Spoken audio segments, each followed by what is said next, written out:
नैतिकता, सिद्धान्त, कर्तव्यनिष्ठ मानिस, एउटा उदाहरणीय व्यक्तित्व, मानिसले धेरैले चिनेको मानिस, जो हाम्रो तनहुँ जिल्लाको एउटा गहना हुनुहुन्छ, जसलाई हामी नेपाली काङ्ग्रेसका वरिष्ठ नेता रामचन्द्र पौडेल भन्ने गर्छौँ। उहाँ आज हामीसँग स्टुडियोमा हुनुहुन्छ। स्वागत छ कार्यक्रम संवादमा। म कार्यक्रम सञ्चालक माधव पौडेल। दर्शकवृन्द, हामी यति बेला चुनावी माहौलमा छौँ। देश चुनावमा गएको छ। फेरि पनि 73 वर्षको एकजना मानिस, उहाँलाई हामी मत दिन हतार पनि गरिरहेका छौँ, प्रश्न पनि गरिरहेका छौँ। कसरी गर्नुहुन्छ हाम्रो देशको विकास, कसरी गर्नुहुन्छ हाम्रो जिल्लाको विकास भनेर तिनै रामचन्द्र पौडेलसँग हामी संवाद गर्ने प्रयास गरेका छौँ। सर, आरामै हुनुहुन्छ? ठिक छु। तपाईँले लामो समयसम्म हाम्रो जिल्लाको प्रतिनिधित्व गरिदिनु भयो। हामी गर्वका साथ भन्छौँ, हामी तनहुँ जिल्लाको मान्छे, रामचन्द्र पौडेलको जिल्लाको मान्छे।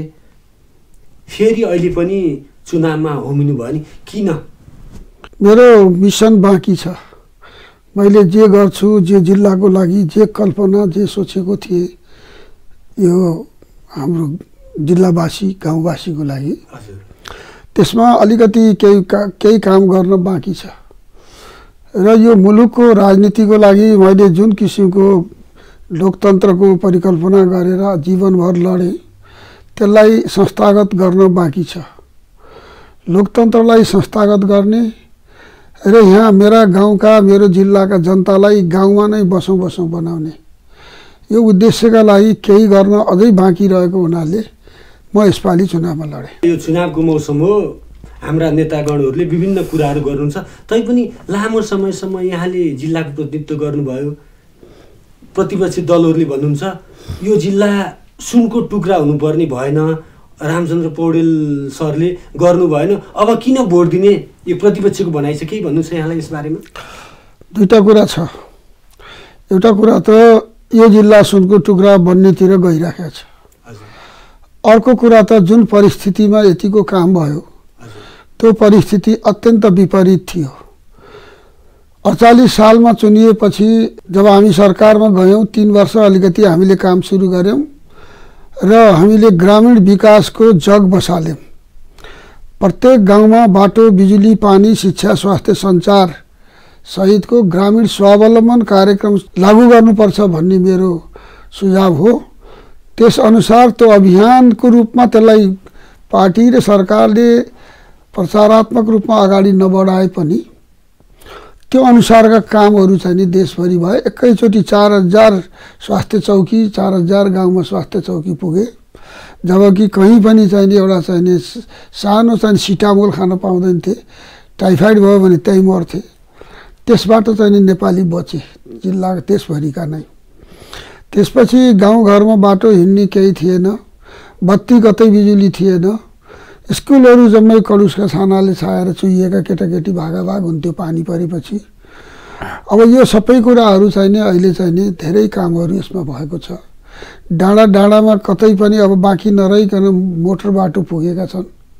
तिनलाई अब कालोपत्री सडक बनाउने फेरि सुरुवात भइसकेको छ।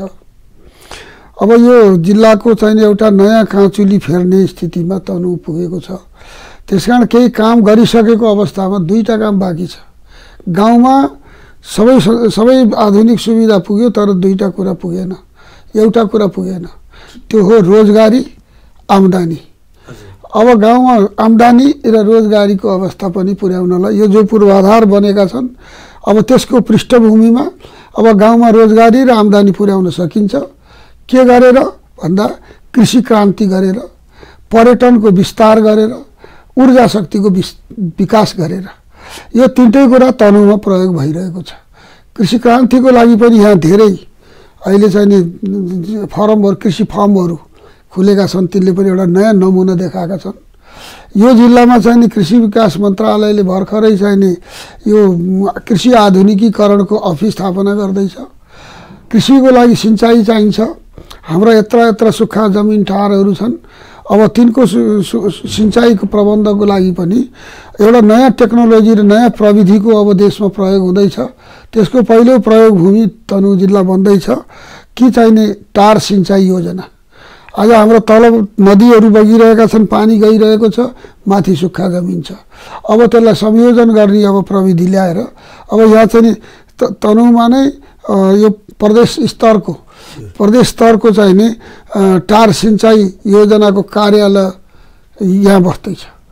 यसरी चाहिने यो चाहिने कृषि क्रान्तिको पृष्ठभूमि तयार भइरहेको छ।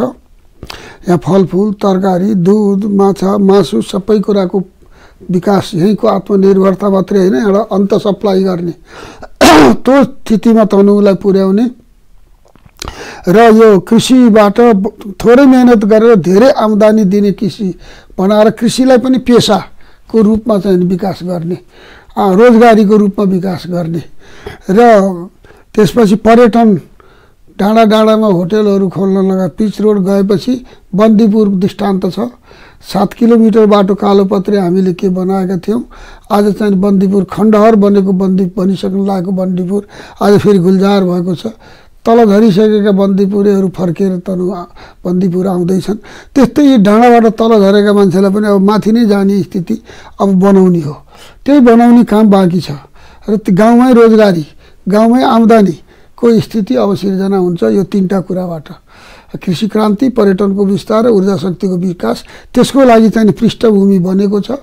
ऊर्जा शक्तिको विकासको लागि पनि 144 मेगावाटको क्षति जलाशययुक्त आयोजना यहाँ अहिले भर्खरै बन्न सुरु हुँदैछ। अर्को दोस्रो सेती, सेकेन्ड सेती पनि अब हामी तलतिर 104 मेगावाटको बिजुली त्यहाँबाट पनि निकाल्छौँ र यो बिजुली निस्केपछि यो लिन सिजनको बिजुली त देशैभरिलाई दिउँला। अब चाहिँ किनभनेदेखि चाहिने सुक्खायाममा चाहिने अन्त बत्तीको कमी हुन्छ, नदीमा पानीको कमी हुन्छ, योले त्यसको पूर्ति गर्छ। यो त पुरै देशलाई दिउँला। त्यो 104 मेगावाट बिजुली त हामी यहीँ खपत गर्न सक्छौँ, यहीँ उद्योग खोल्न सक्छौँ, यहीँ औद्योगिक क्रान्ति ल्याउनलाई चाहिँ प्रयोग गर्न सक्छौँ। त्यसो भएको हुनाले यो काम बाँकी छ, यो काम पुरा गर्न बाँकी छ, यसलाई फिनिसिङ टच दिनु बाँकी छ। त्यही भएर तपाईँ मैदानमा हुनुहुन्छ। त्यही भएको हुनाले म मैदानमा हो। एउटा त जिल्लाको विकासको अलिकति काम बाँकी रहेको हुनाले त्यसलाई पुरा गर्न म चुनावमा उठेँ। अर्को त राष्ट्रको राजनीतिलाई चाहिने ठिक बाटोमा लग्न, यो जुन संविधानले चाहिने बहुलवादमा आधारित संसदीय लोकतान्त्रिक प्रणाली भनेर जुन प्रणालीको चाहिँ एउटा सहमति भएर संविधान जारी भएको छ र यसलाई साकार रूप दिन र यसको लागि अझै पनि चाहिने यसलाई ननन गर्ने, कतिपय नानु गर्ने कुराहरू उठिरहेका छन्। तिनलाई चाहिने उचित उत्तर दिएर, त्यसलाई उचित उत्तर दिएर यो प्रणालीलाई अगाडि बढाउन र यो संविधानलाई, यो परिवर्तनलाई संस्थागत गर्न। अझै चाहिँ यो चाहिँ ट्रान्जिसन सकिएको छैन, यो ट्रान्जिसन काल पार गराउन मैले केही गर्नु बाँकी छ। हुन्छ सर, यसबारे हामी अझै कुराकानी गर्नेछौँ। म अझै तपाईँका प्रतिपक्षी मित्रहरूको प्रश्नको उत्तर जान्न चाहन्छु। उहाँहरू भन्नुहुन्छ लामो समयसम्म उहाँले यहाँबाट प्रतिनिधित्व गर्नुभयो, हुन त भाइटल पोस्टमा प्रधानमन्त्री हुनुभएको छैन, अर्थमन्त्री हुनुभएको छैन, तैपनि ठुला पोस्टमा सबै ठाउँ पुगिसक्नुभयो, तैपनि उहाँमा इच्छा शक्ति भएन, त्यो भएर काम नगर्नु भएको भनेर अहिले चुनावी नारा बनाउनु भएको छ नि, उहाँहरूको चुनावी नारा के यो साँचो? यो चुनावी नारामा कुनै सत्यता छैन। निराधारको यी भन्नका लागि भनिएका जुन विपरीत परिस्थितिमा यहाँ काम भयो, यत्रो ठुलो 12 वर्ष हिंसा, हामीलाई यहाँ गाउँमा आउने स्थिति दिएन, विकास सारा हामी बनाउँदै जाने, उनीहरू भत्काउँदै जाने, यत्रो ठुलो द्वन्द्व भयो देशमा, त्यसलाई शान्त गर्ने परिस्थिति बाध्यता थियो। त्यसपछि चाहिँ यत्रो तराई मधेसमा चाहिँ यत्रो ठुलो चाहिँ आन्दोलन भयो र चाहिँ नाकाबन्दीमा पुग्यो देश। त्यसले पनि देशले धेरै ठुलो चाहिँ यो विकासमा अवरोध बिहोर्नु पर्यो र त्यस्तै गरेर चाहिँ यो देशमा भएका अस्थिरता, पोलिटिकल राजनीतिक अस्थिरता, अहिलेसम्म संविधानको व्यवस्थाको टुङ्गो नलाग्नाले भएको अस्थिरता, त्यसबाट त्यत्रो विपरीत परिस्थितिमा पनि यति धेरै काम भएको छ। यो कामलाई कम भन्न मिल्छ र चाहिँ आज कति अप्ठ्यारो परिस्थितिबाट अहिले अब हामी भन्दैछौँ बल्ल विकास गर्ने अवसर हामीले बनायौँ र देशको राजनीतिलाई सम्हालेर यहाँ ल्यायौँ। अब हामी चाहिँ समृद्धिको अभियान अगाडि बढाउँछौँ भनेर मेरो पार्टीले घोषणा गरेको छ। हाम्रो अभियान त्यही हो। अब हामी समृद्धिको अभियानमा अगाडि बढ्छौँ र हामीले 2-4 वर्षमा यो मुलुकमा, यो जिल्लामा कमसेकम हामी चाहिँ एउटा नयाँ ठोस रूपमा जनताले अनुभूत गर्ने परिवर्तन, उनको आर्थिक जीवनमा परिवर्तन हामीले चाहिँ ल्याउँछौँ। उनको चाहिँ दैनिक जीवनमा परिवर्तन एक त हामीले ल्याएका पनि छौँ। हामीले 54 वर्षको सरदार आयोलाई 71 वर्ष बनाएका छौँ। यो कम कुरा होइन। यो चाहिँ आर्थिक स्थिति स्ट्यान्डर्ड मान्छेको यही देख्न सक्नुहुन्छ। 48 भन्दा अगाडि नेपाली जनको जनजीवन कस्तो थियो, हाम्रा गाउँको जनजीवन कस्तो थियो, 5000 रुपियाँ कुनै गाउँमा निस्कन सक्दैन थियो। आज कत्रो चाहिँ आर्थिक परिवर्तन आइसकेको छ, कति मान्छेको लिभिङ स्ट्यान्डर्ड बढेको छ होइन, कति मान्छेको रहनसहन, कति आयु बढिसक्यो भनेपछि यो त ठोस प्रमाण छ नि। त्यसो भएको हुनाले एक त हामीले विपरीत परिस्थितिमा पनि यतिका काम गऱ्यौँ, त्यसकारण अब यो विपरीत परिस्थितिलाई सोझ्याउने काम पनि हामीले नै गरेका छौँ। बिग्रेको राजनीतिलाई सपाएर ठाउँमा ल्याउने काम पनि हामीले नै गऱ्यौँ र त्यसलाई अब चाहिँ ठाउँमा ल्याएपछि अब एकलव्य भावले अब केवल विकासमा, केवल समृद्धिमा, केवल जनताको चाहिँ आम्दानी बढाउनेमा, रोजगारी बढाउनेमा, देशलाई आर्थिक रूपले आत्मनिर्भर बनाउनेमा, सम्पन्न बनाउनेमा अब हामी एकहोरो लाग्न अब पाएका छौँ। त्यो अवस्था हामीले नै बनायौँ र अब हामी विकास गर्छौँ। तपाईँ त तनहुँ जिल्लाको एउटा प्रतिनिधित्व गर्ने व्यक्ति हुनुहुन्छ। म फेरि दोहोऱ्याउँछु, गर्व लिन्छौँ रामचन्द्र पौडेलको जिल्लाको हामी भनेर परिचय दिन्छौँ। कुन जिल्ला कुन ठाउँ भन्दा के लाग्छ? गाउँघर जाँदा मतदाताहरूले अहिले कस्तो कुरा गर्नुहुन्छ? तपाईँ गरिरहनु भएको छ, सबै ठाउँ डुलिरहनु छ, गाउँ डुलि। अब राजनीतिमा अलिकति अनर्गल प्रचार तपाईँले जस्ता क्वेसन गर्नुभयो त्यस्ता कुराहरू, बेतुकका कुराहरू पनि आउँछन्, त्यसको पनि फेस गर्नुपर्ने कुरा हुन्छ होइन। मान्छेलाई हो कि भन्ने पनि हुन्छ। अब एउटा एकतर्फी अनर्गल प्रोपोगन्डाले पनि मानिसहरूलाई के हो कसो हो भन्ने त हुन्छ, त्यसलाई सेटिस्फाइड गर्ने पनि आवश्यकता हुन्छ। त्यस्तो फेस त गर्नुपर्छ राजनीतिमा होइन। तर मलाई त्यति गाह्रो छैन, किनभने मलाई बोल्नको लागि धेरै कुरा छन्, मलाई जवाफ दिनको लागि धेरै कुरा मसँग छन्, किन मैले धेरै काम गरेको छु। धेरै काम गरे हुनाले होइन, जिल्लाको यत्रो ठुलो परिवर्तन जिल्लामा आइसकेको सबैको आँखाले देखिन्छ नि। यो त छालाको आँखाले देखिन्छ, भित्री दिव्य चक्षु चाहिँदैन। प्रत्येक डाँडा काँडा तपाईँ हेर्नुहोस् त, आज काउँ शिवपुर जस्तो मान्छे कत्रो बाटो त्यहाँबाट उक्लिरहेको छ। मानुको डाँडामा कत्रो कालोपत्री सडक गइरहेको छ, क्यामिनको डाँडामा कत्रो सडक गइरहेको छ कालोपत्री, अथवा कालिका मार्ग कसरी गइरहेको छ, भानु मार्ग कसरी कालोपत्री भएर गइरहेको छ, यस व्यास मार्ग कसरी बन्यो, अब चाहिँ सिन्धु मार्ग कसरी बन्दैछ, यता चाहिँ केशवटार मार्ग कसरी बन्दैछ, छाब्दी बराह मार्ग कसरी बन्दैछ, कालोपत्री सडक चारैतिर देशभरि जिल्लाभरि। अब चाहिँ उतातिर चाहिँ के अरे रायपुरतिर उता चाहिँ हिमकाली मार्ग, उता रिसिङतिर चाहिँ त्यो शृङ्गपथ, अब यो चारैतिर कत्रा सडकहरू छ नि। पुरै जिल्लाभरि रिङ रोड बनिसकेको छ। यताबाट गयो उताबाट आइन्छ, एउटा डाँडामा पल्ला छेउबाट गयो पल्ला छेउबाट ओर्लिन्छ। मानुको डाँडामा तपाईँ यहाँबाट उक्लन्छु हुन्छ, उहाँ गएर किलचोकबाट ओर्लनुहुन्छ, अथवा तपाईँ उता पल्तिर गर्छ नि, यो चाहिँ छाङको डाँडा कटेर पनि तपाईँ तल ओर्लनुहुन्छ। यस्ता रिङ रोड त कति बनिसक्यो यो जिल्लामा। त्यसो भएको हुनाले सडकको मामलामा, शिक्षाको मामलामा कस्तो राम्रो शिक्षा छ। अहिले यहाँ सत्यवतीको हेर्नुहोस् त, दमौलीको शिक्षा, त्यसपछि गएर चाहिँ उता आबु खैरेनीमा, उतापट्टि गएर दुलेगौडामा जुन शैक्षिक चाहिँ विकास, सार्वजनिक विद्यालयमा पनि कुन स्तरीय शिक्षाको भएको छ। अहिले हामी भोकेसनल शिक्षा, अब हामी चाहिँ प्राविधिक शिक्षाहरू अब लागू गर्दैछौँ जिल्लाहरूमा। अब चाहिँ सिधै चाहिँ काम सिक्ने, सिधै चाहिँ प्राविधिक काम सिक्ने, त्यो किसिमको शिक्षा पनि हामी सुरु गर्दैछौँ। स्वास्थ्यको क्षेत्रमा यत्रो विशाल काम हुँदैछ। अहिले चाहिँ अभूतपूर्व चाहिँ हामी चाहिँ यो गिरिजाप्रसाद के अरे स्वास्थ्य प्रतिष्ठान जो बनाउँदैछौँ, टिचिङ हस्पिटल सहितको विशाल अरबौँको चाहिँ प्रोजेक्ट त्यहाँ चाहिँ खैरेनी दुलेगौडामा अहिले चाहिँ सम्पन्न हुन गइरहेको छ। अब यही दमौलीमा हेर्नुहोस् त कत्रो चाहिँ 40 करोडको चाहिँ सभा भवन बन्दैछ, जुन भवन सम्पूर्ण रूपले अत्याधुनिक र वातानुकूलित हुन्छ। र यही चाहिँ नगरपालिकामा यसै मुनि हेर्नुहोस् र त्यत्रो ठुलो विशाल भवन 11 करोडमा अब हामीले एउटा चाहिँ नगर भवन कस्तो बनाउँदैछौँ भन्दाखेरिमा त्यहाँ त जम्मै स्कुल डाँडा काँडामा बनेका स्वास्थ्य चौकीहरूका भवनहरू हेर्नुहोस्, स्कुल भवनहरू हेर्नुहोस्। र सबै क्षेत्रमा चाहिँ कुन चाहिँ क्षेत्रमा कमी छ। आज चाहिँ सञ्चारको क्षेत्रमा भन्नुहोस् कहाँ के बाँकी रह्यो। विद्युतको क्षेत्रमा सबै बिजुली बलिरहेको छ। कहाँ थियो 48 सालभन्दा अगाडि यो जिल्ला, कुन अवस्थामा थियो यहाँको अब विकास। आज त्यहाँबाट कति फरक भयो। 30 वर्ष पञ्चायतले कति गर्यो। 30 वर्षसम्म राजाले विकास गर्छु भनेर शासन लिएको होइन, के गरेको थियो राजाले। तर हामीले ल्याएपछि, बहुदल ल्याएपछि त हामीले कति काम गऱ्यौँ। तर यहाँ माओवादी नआएको भए, यहाँ चाहिँ यो मधेस तराईमा हिंसा नभएको भए, नाकाबन्दी बेहोर्न नपरेको भए आज हामी कति विकास गर्थ्यौँ, आज हाम्रो उन्नति कहाँ पुग्थ्यो।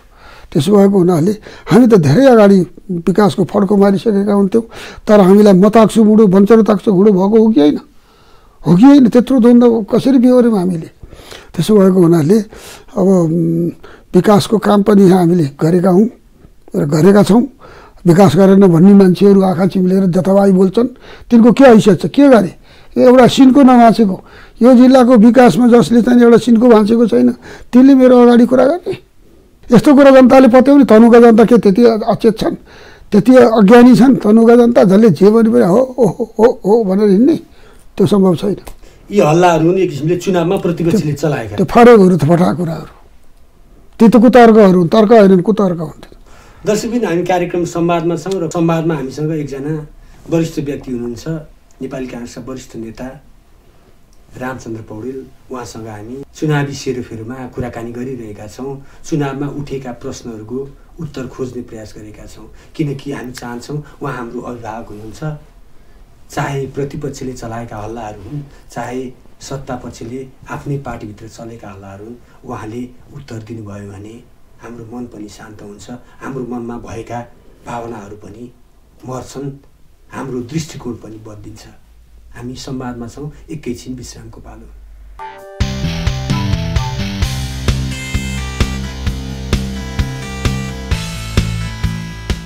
दर्शकबिन हामी कार्यक्रम संवादमा छौँ। संवादमा हामीसँग नेपाली काङ्ग्रेसका वरिष्ठ नेता रामचन्द्र पौडेल हुनुहुन्छ। मैले अघि नै पनि भने सिद्धान्त र नैतिकताको उदाहरण दिनु परे नेपालमा रामचन्द्र पौडेल भनेर पनि दिइन्छ। हामीले सुनेका पनि छौँ। सायदै छिटा लागेको होला उहाँको कोटमा हामी त्यस्ता मानिसका जिल्लाका मानिस हौँ भनेर म फेरि दोहोऱ्याउँछु, गर्व पनि गर्छौँ। तर यति बेला चुनावी मौसम छ। चुनावको बेलामा मैदानमा निस्किएपछि जे पनि हुनसक्छ। यहाँ मतदाताले मानिसलाई हेरेर, राम्रो मानिसलाई हेरेर मत दिनुहुन्छ। हामी त्यो पनि आशा गरिरहेका छौँ र विश्रामपछिको यो भागमा हामी फेरि कुराकानी गर्न गइरहेका छौँ। सर, अब देशकै कुरा गरौँ। हामी तपाईँलाई तनहुँ जिल्लाको नेता मात्र मान्दैनौँ, सबैले देशकै नेता, एउटा सादगीपूर्ण जीवन जिउने नेता भनेर सबैले मानेको मानिस, सबैले जानेको मानिस।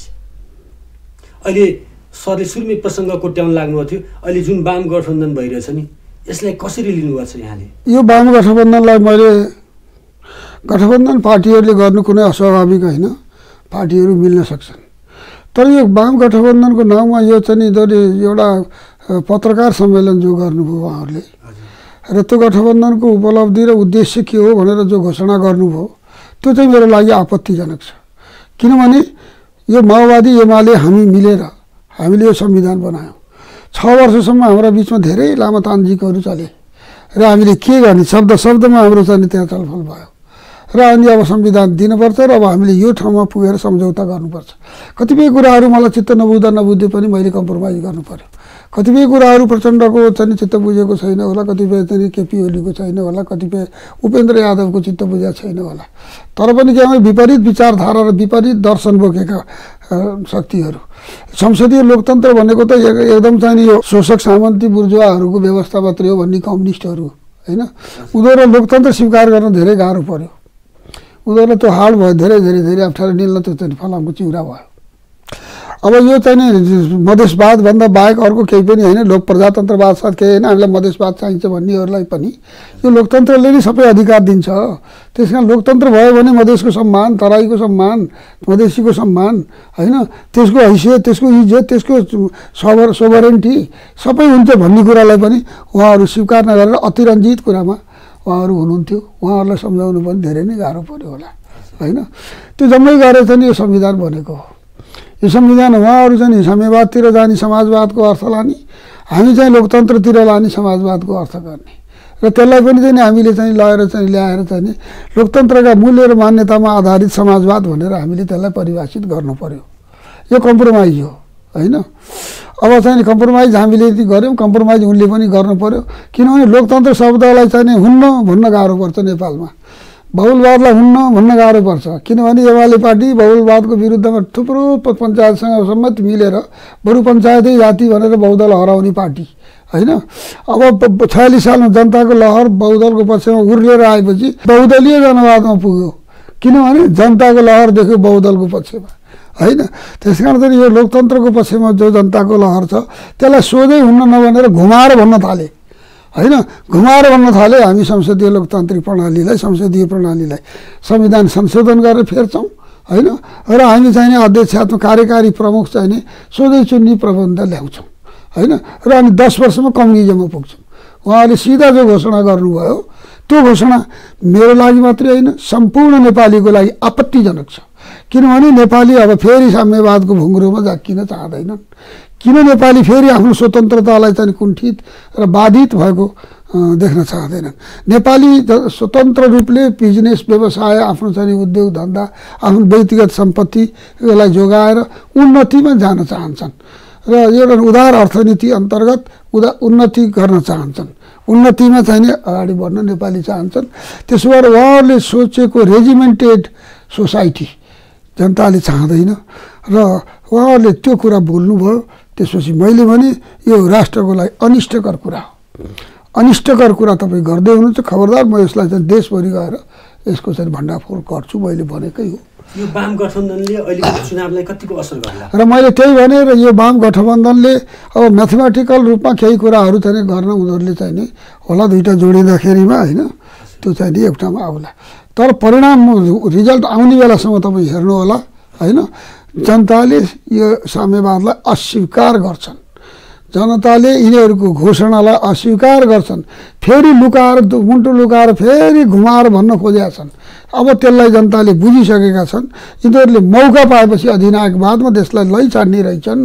यिनीहरूको नियत ठिक रहेछ भनेर अब नेपाली जनता बुझ्दैछन्।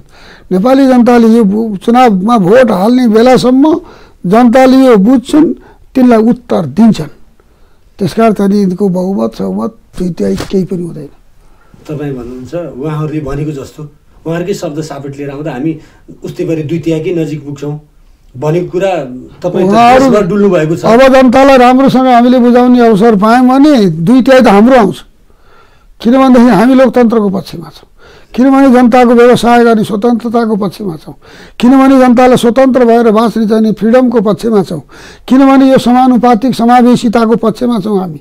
समानुपातिक समावेशी हुँदैन संसदीय लोकतन्त्र भएन भने। यो अध्यक्षात्मक प्रणालीले चाहिँ समावेशी हुँदैन। त्यहाँ चुनिएर गएका प्रतिनिधिहरू निरर्थक हुन्छन्। त्यहाँ उसले एउटाले शासन अन्तै चलाइदिन्छ। यहाँ चाहिँ त त्यो चाहिँ आम जनता चाहिँ त के हुन्छन्? आम जनताले चुनेका दलितका, महिलाका, जनजातिका, मधेसीका, मुसलमानका, अल्पसङ्ख्यक, थारूका ती सारा प्रतिनिधिहरू के हुन्छन्? ती त नाम मात्रका चाहिँ त्यहाँ ताली बजाएर फर्कने हुन्छन्। चीनको ग्रेट हल अफ द पिपुलमा चीनको चाहिँ मङ्गोलियन ड्रेसदेखि लिएर तिब्बतीयन वेशभूषासम्म पूर्वदेखि पश्चिमसम्म जम्मै हुन्छन्। अनि एउटाले पर्दाबाट उतार निस्केर आएर चाहिँ दन्दनाएर भाषण ठोक्छ। अनि त्यहाँदेखि ताली बजाउँछन्, यी घर फर्किन्छन्, शासन कहाँ चल्छ थाहा छैन होइन। अब त्यस्तो किसिमको चाहिँ प्रजातन्त्र त्यो प्रजातन्त्र होइन। नेपाली जनता त्यस्तो चाहँदैनन्। जनताले चाहिँ फ्रिडमसित कम्प्रोमाइज गर्न अब चाहँदैनन्। किनभने जनता धेरै भुक्तभोगी भइसके, धेरै भोगेर धेरै किसिमको दुनियाँको पनि कुरा सुनेर आफ्नै देशको भुक्तमान सहेर अधिनायकवादले कहाँ पुर्याउँदो रहेछ देशलाई भन्ने कुराको महसुस गरेर जनताले त्यसलाई छुट दिने छैनन्। अधिनायकवादतिर जान दिने छैनन्। प्रचण्ड र केपी ओलीले जता लान खोजेका छन् देशलाई त्यता लान जनताले दिँदैनन्। प्रतिवाद गर्छन्, यो चुनावमा प्रतिवाद गर्छन्। उहाँहरू हामी मिलेपछि झन् राम्रो नतिजा ल्याउँछ भनेर मिल्नु भएको यो झन् घातक भएको छ। यो घातक हुनसक्छ। यो अहिलेसम्म मान्छेहरूले एमाले भने अहिले भर्खर यहाँ मुसलमानहरूले एमाले हो कम्युनिस्ट होइन भनेर उसकामा पनि सदस्यता ल्याएको थिए होइन। यहाँ एक चाहिँ जनताले भनौँ एउटा दृष्टान्त। अब अहिले चाहिँ एमाले त कम्युनिस्ट हो भन्ने कुरा आइसकेपछि अब सबै छोडेर फर्कन थाले होइन। कम्युनिस्ट हो एमाले। अहिले त एमाले मात्रै बुझेको थिए मान्छेले, उसका राम्रा कुरा मिठा कुरा मात्रै बुझेको थिए। अब यो त कम्युनिस्ट रहेछ भन्ने कुरा बुझे होइन। माओवादीको पनि दशा त्यही हो। माओवादी के ठुलो क्रान्तिकारी भने आखिर एमालेसँगै कम्प्रोमाइज गर्ने रहेछ। ऊ पनि एमालेभन्दा त कहाँ प्रगतिशील रहेछ र क्रान्तिकारी रहेछ र। क्रान्तिकारिताको चाहनीले पनि अब एमालेबाट माओवादीबाट मोहभङ्ग हुन्छ होइन। अब लोकतन्त्र चाहनीको पनि चाहिँ एमालेबाट मोहभङ्ग हुन्छ। एमाले लोकतन्त्रलाई त यो त दुरुपयोग गर्ने यो त युज गर्ने उपयोग गर्ने मात्रै रहेछ। यसले त अवसरवाद रहेछ एमाले। यसले लोकतन्त्रलाई पौका पऱ्यो भने खाल्टोमा हाल्ने रहेछ भनेर अब जनताले बुझेपछि त्यसलाई भोट कहाँ हाल्छन्? किन हाल्ने? तपाईँले भन्न खोज्नुभयो उहाँहरू झन् मिलेर बलियो होला भने घातक भइरहेको छ, घातक भएको छ।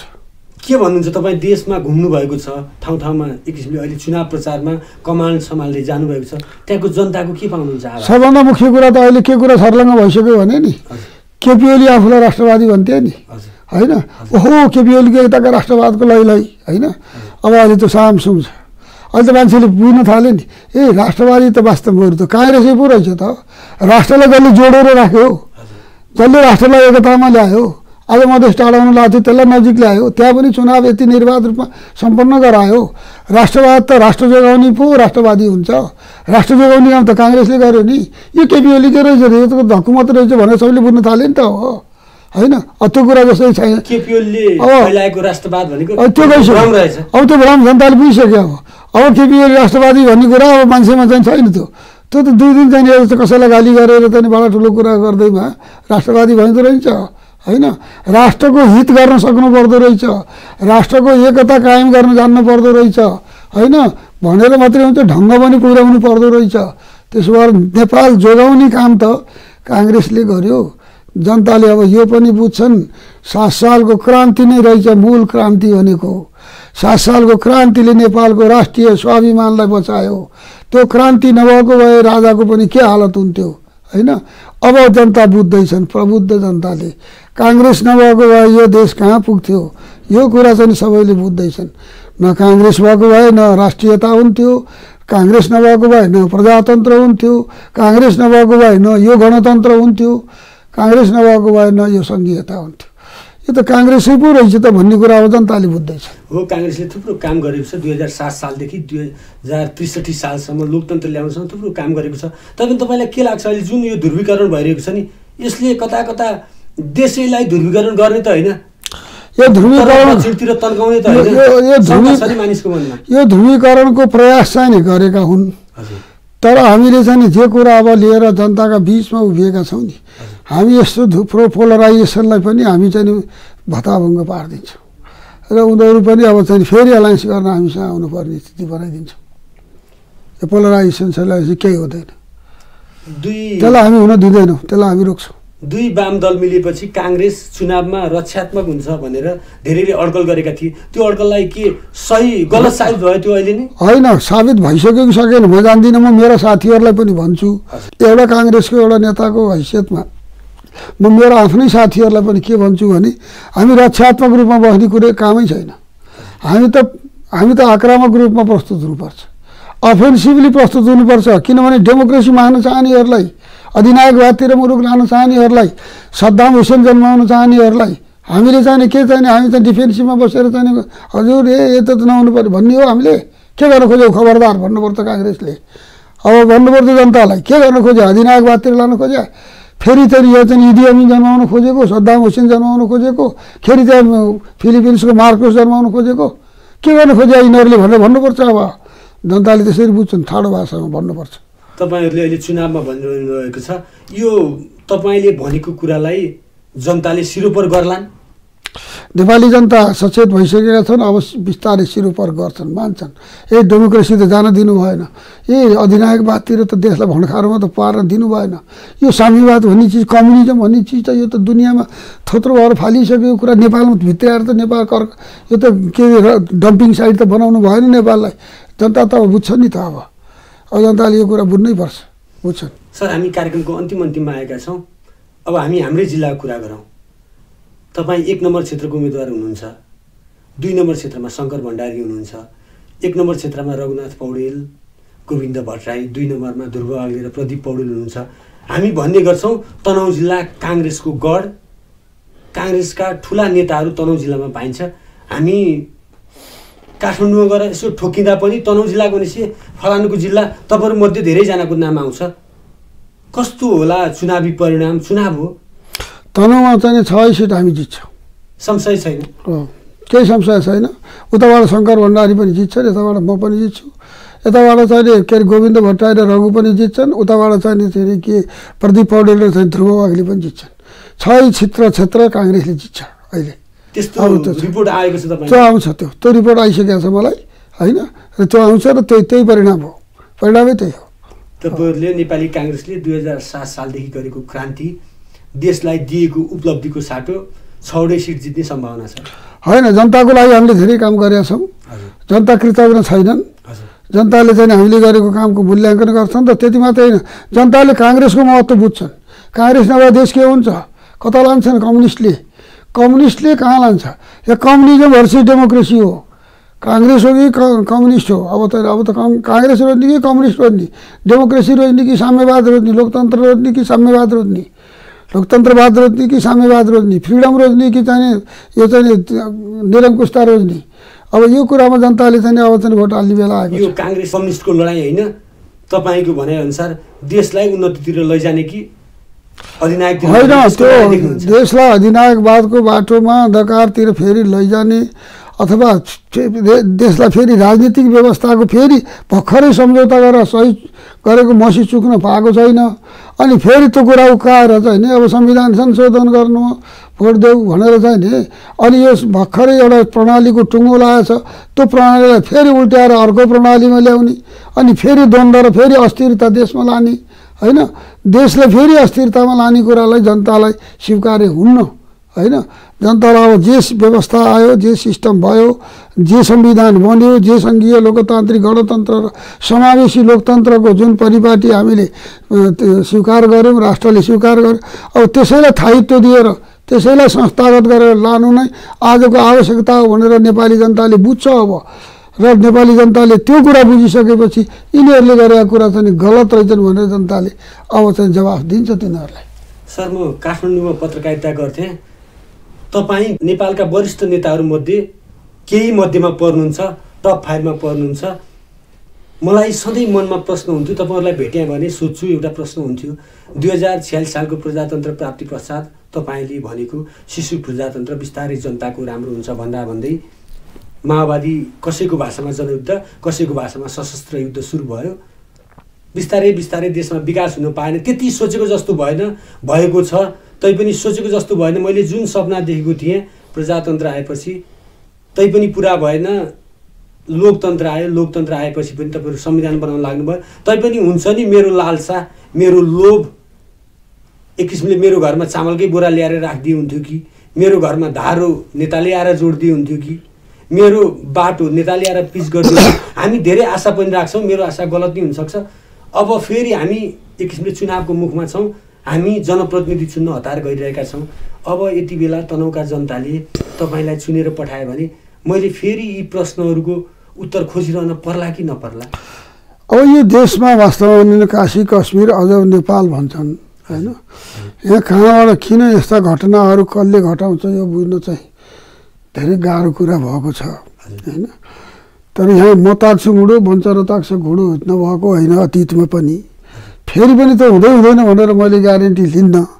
तर अब चेतिसकेको जनता छन्, चेतिसकेको राज्य सत्ता छ, चेतिसकेका सबै चाहिँ शक्तिहरू छन्। त्यसो भएको हुनाले अब नेपालले बिस्तारै गरी खाने मौका पाउँछ भन्ने मलाई लाग्छ। हस्त सर, कार्यक्रममा आइदिनु भयो, आफ्नो अमूल्य विचार राखिदिनु भयो, त्यसको लागि धेरै धेरै धन्यवाद। धन्यवाद। मलाई पनि कुरा जनताको बिचमा लाने मौका दिनुभयो, त्यसको लागि चाहिँ नि तनहुँ टिभीलाई मेरो तर्फबाट चाहिँ हार्दिक धन्यवाद। दर्शकवृन्द, उहाँ हुनुहुन्थ्यो नेपाली काङ्ग्रेसका वरिष्ठ नेता रामचन्द्र पौडेल। मैले उहाँको बारेमा परिचय दिइराख्नु पनि पर्दैन, नामै काफी छ। हामी यति बेला चुनावको मुखमा छौँ, उहाँ पनि चुनावी मुखमा उम्मेदवार भएर घर दैलो गरिरहनु भएको छ।